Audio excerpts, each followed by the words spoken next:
पिछले वीडियो में हम स्वर वर्ण के लेखन के बारे में पढ़ चुके हैं। आज हम व्यंजन वर्णों के बारे में पढ़ेंगे और उसको कैसे लिखते हैं इसके बारे में हम पढ़ेंगे। व्यंजन वर्ण को हम 5 वर्ग में बांट चुके हैं। क, च, ट, त, प। तो क वर्ग के व्यंजन को किसी प्रकार लिखते हैं, कहाँ से शुरू करके कहाँ किस छोर में छोड़ते हैं, इसके बारे में आज हम सीखेंगे। यहाँ देखो क लिखा गया है। क को कैसे लिखते हैं, तो पहले ऊपर से पाई को नीचे की ओर खींचना है और बीच की ओर लेकर इसी प्रकार गोल करके घुमाना है और सामने लाकर यहाँ छोड़ना है। ये लिखने के बाद उसके ऊपर शिरोरेखा को देना है। यहाँ से शुरू करेंगे, दाएं से बाएं ओर को खींचना है और ये अक्षर की चौड़ाई जितना है उतनी उसके ऊपर शिरोरेखा को देना है। ये क हो गया। ये आसानी से कैसे लिखेंगे उसको और एक बार ध्यान से देखिए। तो ऊपर से नीचे की ओर खींचना है और गोल करके सामने इसी प्रकार आगे झुका देना है। ये क हो गया है। तो इसको अभ्यास करना है। इसी प्रकार ख को कैसे लिखना है। ख को पहले इंग्लिश 2 जैसे हम लिखते हैं उसी प्रकार लिखना है और यहाँ घुमा के यहाँ एक गोल करना है और पाई को ऊपर उठा के नीचे खींचना है। ख हो गया। इसको ध्यान से और एक बार देखिए। इंग्लिश 2 जैसे लिखते हैं ऐसे यहाँ घुमाना है और ऊपर लेकर नीचे खींचना है और ऊपर में शिरोरेखा देना है। लिखते समय यह ध्यान रहे कि ये जो गोल है यहाँ लगेगा और यहाँ लगेगा और 2 का ये अंतिम छोर जो है वह इसी गोल के ठीक नीचे लगेगा। ये ख हो गया है। और पहले मानकतर रूप में इसी प्रकार पहले लिखा गया था, लेकिन आजकल ये नहीं लिखते हैं। तो ग, क, ख, ग एक आसान है लिखना। ऐसे ऊपर से लाकर नीचे घुमाना है थोड़ा सा और आगे एक पाई देना है और ऊपर में शिरोरेखा देना है। ध्यान रहे कि ये हिस्सा से ये पाई थोड़ा सा बड़ा होगा। उसके बाद देखो घ को कैसे लिखना है।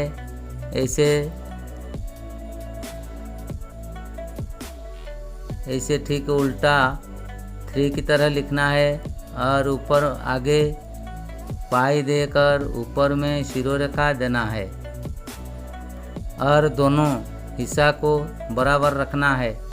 उसके बाद वहाँ हम पहले से ई लिख चुके हैं और इंग्लिश एस जिस तरह लिखते हैं उसी प्रकार उसको लिखना है। ऊपर से इसी प्रकार बाएं की ओर घुमाना है और ऊपर में शिरोरेखा दिया जाएगा और एक बिंदी ठीक शिरोरेखा के नीचे रखना है। च को लिखना बहुत आसान है। ऐसे समान करके समांतर रख के नीचे घुमाकर सामने पाई लगाना है और उसके ऊपर शिरोरेखा देना है। च आसान है। छ लिखते समय दोनों प्रकार लिखते हैं, ऐसे लिखते हैं और मानकतर रूप में इसी प्रकार लिखा जाता था, लेकिन आजकल इसको नहीं लिखा जाता है, इसी प्रकार लिखते हैं। ध्यान रखें, ऐसे घ जैसे लिखते हैं उसी प्रकार लिखकर ऊपर में ऐसे गोल कर देंगे और उसके ऊपर पाई आड़ी पाई या शिरोरेखा को दे देना है। ज को लिखना है।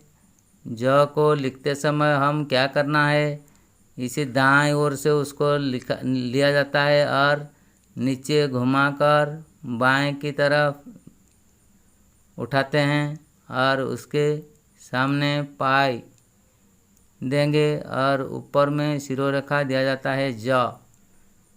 ज को दाएं से लेकर बाएं की ओर उठाते हैं। झ को हम लिखना है इंग्लिश एस की तरह, अर्थात स्वर वर्ण ई की तरह उसको लिखना है और यहाँ थोड़ी सी आड़ी पाई देकर सामने पाई लगाना है, ऊपर में शिरोरेखा देना है। पहले से झ को इसी तरह लिखा जाता था, लेकिन आजकल उसको नहीं लिखते हैं। ये मानकेतर रूप था, लेकिन आजकल उसको नहीं लिखते हैं। सिर्फ उसको हम ध्यान रखना है, पुरानी किताब में उस वर्ण का व्यवहार होता है। इसके बाद न्य, उसको इसी प्रकार घुमाना है और छोटी सी आड़ी पाई देकर उसके सामने पाई लगाना है, ऊपर में शिरोरेखा देना है। ट वर्ग के व्यंजनों को लिखेंगे। ट ऐसे झुकाएंगे और नीचे आधा सर्कल कर देंगे। आधा सर्कल करने से वह ट बन जाता है। ठ को ठीक उसी प्रकार आधा करके, आधा गोल करके संपूर्ण गोल कर देने, ऐसे वह ठ बन गया है और उसके ऊपर शिरोरेखा दे देंगे। ड, ई को जैसे हम लिखते हैं एस की तरह उसको भी उसी प्रकार लिखना है और उसके ऊपर शिरोरेखा देंगे। ये ड। अढ़, ड ठीक उसी प्रकार है, लेकिन उसके नीचे बिंदी लगाया जाता है। ड, अढ़, ड उसका उच्चारण ड, ये अढ़। ढ लिखना है, ट की तरह लिखना है और वहाँ मोड़ देना है और ऊपर शिरोरेखा ड। अढ़ ठीक उसी प्रकार है, कोई परिवर्तन नहीं करना है और उसके नीचे बिंदी देने से ये ढ बन गया। ड, अढ़, अढ़, ड, अढ़। उसके बाद अण, न को इंग्लिश भी की तरह लिखना है और सामने एक पाई देना है और उसके ऊपर शिरोरेखा देना है। ध्यान रहे कि ये भी से ये आई, ये पाई को थोड़ा सा बड़ा रखना है। त वर्ग के त को लिखना है। त को कैसे लिखना है, ऐसे एक चिन्ह करना है और उसके सामने पाई लगाना है, शिरोरेखा दे देंगे। थ लिखना में थोड़ी सी कठिनाई है, लेकिन कोई कठिनाई नहीं है, ऐसे लिखना है और उसके बाद नीचे इसे खींचना है और पाई लगाना है और इसमें खंडित शिरोरेखा देना है। पूर्ण शिरोरेखा इसमें नहीं दिया जाता है। थ, द को इसी प्रकार ढ की तरह लिखना है और पीछे हिस्सा को मोड़ देना है, ऊपर में शिरोरेखा दे देंगे। ध, घ जैसा लिखते हैं, ध को उसी प्रकार लिखेंगे, लेकिन लिखने से पहले वहाँ मोड़ देना है। मोड़ देंगे और यहाँ लिखकर उसके ऊपर शिरोरेखा देंगे। ये खंडित शिरोरेखा है, यहाँ नहीं लगाना है। पहले से इसी प्रकार ध लिखते थे, लेकिन आजकल उसको व्यवहार नहीं किया जाता है, उसको व्यवहार किया जाता है। ये पुरानी किताब में है, पाई जाती है। न। इसी प्रकार छोटी सी त्रिभुज बनाना है और इसी प्रकार लिख के सामने पाई दे देंगे और ऊपर में शिरोरेखा देंगे। प वर्ग के पहला अक्षर है प, उसको हम कैसे लिखते हैं तो ध्यान देना है, ऐसे लिखना है और पाई लगाना है, ऊपर में शिरोरेखा देना है। प को जिस प्रकार लिखते हैं फ को उसी प्रकार लिखना है, ठीक प लिखते हैं और इंग्लिश एच जैसे लिखते हैं, एच कर देने से वह फ हो गया है। फ ब लिखना आसान है लेकिन बहुत इसमें गलती करते हैं। ब को कैसे लिखा जाता है ध्यान से देखो।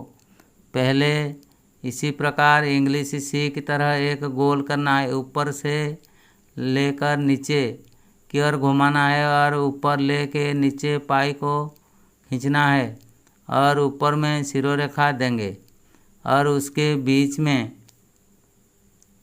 एक लकीर देंगे। ये ब हो गया। और एक बार देखो, इसी प्रकार इंग्लिश सी की तरह लिखना है, यहाँ से शुरू करके यहाँ घुमाना है और ऊपर उठा देंगे और उसको ये गोलाकार को ठीक पाई के बीच में रखना है, ऊपर में शिरोरेखा देना है और बीच में एक छोटी सी लकीर देना है। ये ब हो गया। और उसके बाद भ को लिखेंगे। भ को लिखने से पहले देखिए मानकतर रूप ये है, ये पहले लिखा जाता था लेकिन ये कैसे, उसके ऊपर यदि शिरोरेखा दे दिया जाए तो ये म हो जाएगा। इस भ्रम को दूर करने के लिए आजकल इसी प्रकार लिखते हैं। भ कैसे लिखते हैं, इसी प्रकार मोड़ के यहाँ त्रिभुज बनाना है और उसमें पाई लगाकर खंडित शिरोरेखा देना है। भ हो गया। ऊपर ऐसे घुमा के त्रिभुज, छोटी सी त्रिभुज बनाकर यहाँ मुड़ेंगे और ऊपर से पाई लगाना है और शिरोरेखा देना है। भ जैसा लिखते हैं म भी उसी प्रकार लिखते हैं, लेकिन म में ए मोड़ भ में जैसे मोड़ते हैं उसमें नहीं देकर सिर्फ उसी प्रकार लिखते हैं और ऊपर में शिरोरेखा दिया जाता है, लेकिन भ में खंडित शिरोरेखा देते हैं। यह को हम इंग्लिश 2 की तरह लिखते हैं और ऐसे नीचे ही खींचते हैं और शिरोरेखा ऊपर से नीचे देकर ऊपर से शिरोरेखा दिया जाता है। ऐसे इंग्लिश 2 की तरह लिखकर पाई देते हैं और ऊपर में शिरोरेखा दिया जाता है। ये हो गया य। और एक बार देख लो, इंग्लिश 2 की तरह लिखते हैं और इसी प्रकार पाई को ऊपर से लेकर नीचे खींचते हैं, ऊपर में शिरोरेखा देते हैं। र लिखना आसान है लेकिन लिखते समय हम उसको 2 की तरह लिख देते हैं, इंग्लिश 2 की तरह, लेकिन समय समय पर र, य और स के बीच में अंतर, फर्क नहीं रहता है। तो इसी भ्रम को दूर करने के लिए ऐसे लिखते हैं और यहाँ कलम को मोड़ के ऐसे लिखना है और ऊपर में शिरोरेखा दिया जाता है। ऐसे लिखकर ऐसे घुमाना है और ऊपर में शिरोरेखा दिया जाता है। और एक बार देख लो, ऐसे लिखना है और यहाँ मोड़ के, थोड़ी सी मोड़ के, इसी प्रकार लिखने से ये उसके साथ बराबर नहीं होता है। ल को लिखते समय पहले हम इसी प्रकार लिखकर पाई देते हैं और शिरोरेखा देते हैं। और एक बार देख लो, ल ब को हम लिख चुके हैं, व को भी उसी प्रकार लिखेंगे, सी की तरह लिखकर ऊपर ले जाएंगे और ऊपर से नीचे खींच के पाई दे देते हैं, उसके बाद ऊपर में शिरोरेखा देते हैं। श उच्चारण में हम ये स को हम यहाँ लिखेंगे, उसका उच्चारण श कैसे उसको लिखते हैं, उसका लिखावट कैसा है, तो लिखना है ऐसे एक मुंडली घुमा के इसी प्रकार नीचे लाना है और आगे पाई देना है, ऊपर में शिरोरेखा देंगे। और एक बार ले देख लो, इसी प्रकार इसे नीचे घुमाना है और आगे पाई देना है, ऊपर शिरोरेखा देना है। यहाँ ध्यान रहे कि ये दोनों जैसे नहीं लग जाएंगे। और देखो, इसे पहले इसी प्रकार मानकेतर स लिखा जाता था, आजकल उसको नहीं लिखते हैं, इसी प्रकार लिखते हैं।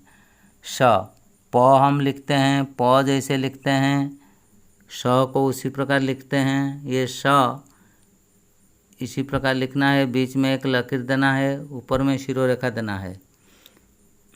दंत्य स उसका उच्चारण है और उसको कैसे लिखते हैं ध्यान देना है। ये बहुत लिखते समय बहुत व्यवहार करते हैं हम, तो उसको ऐसे लिखना है इंग्लिश 2 की तरह, लेकिन यहाँ मोड़ना नहीं, कि यहाँ भी मोड़ना नहीं, बीच में यहाँ आड़ी पाई देना है और सामने पाई देना है, ऊपर में शिरोरेखा देना है। और एक बार ध्यान से देख लो, इसी प्रकार लिखना है, पाई को यहाँ देना है, आड़ी पाई को सामने पाई देना है, लगाकर इसके साथ नहीं देना है, थोड़ा सा जैसे सुंदर लगेगा उसको देखकर ही देना है। लगा कर देने से अक्सर सुंदर नहीं दिखाई देती है। श उसके बाद ह लिखना कठिन है, बहुत छात्र ह को नहीं लिख जानते हैं, तो इसी भ्रम को दूर करना है और इसी प्रकार सुंदर ह को लिखना चाहिए। तो क्या करना है, तो पहले इसी प्रकार करना है, यहाँ लाकर ड की तरह ई की तरह यहाँ लाएंगे और उसके बाद पीछे इसे हटाना है। ये ह हो गया है और ऊपर में शिरोरेखा देना है। और बहुत लड़के उसको ऐसे ऐसे लिख देते हैं, इसी प्रकार नहीं लिखना है।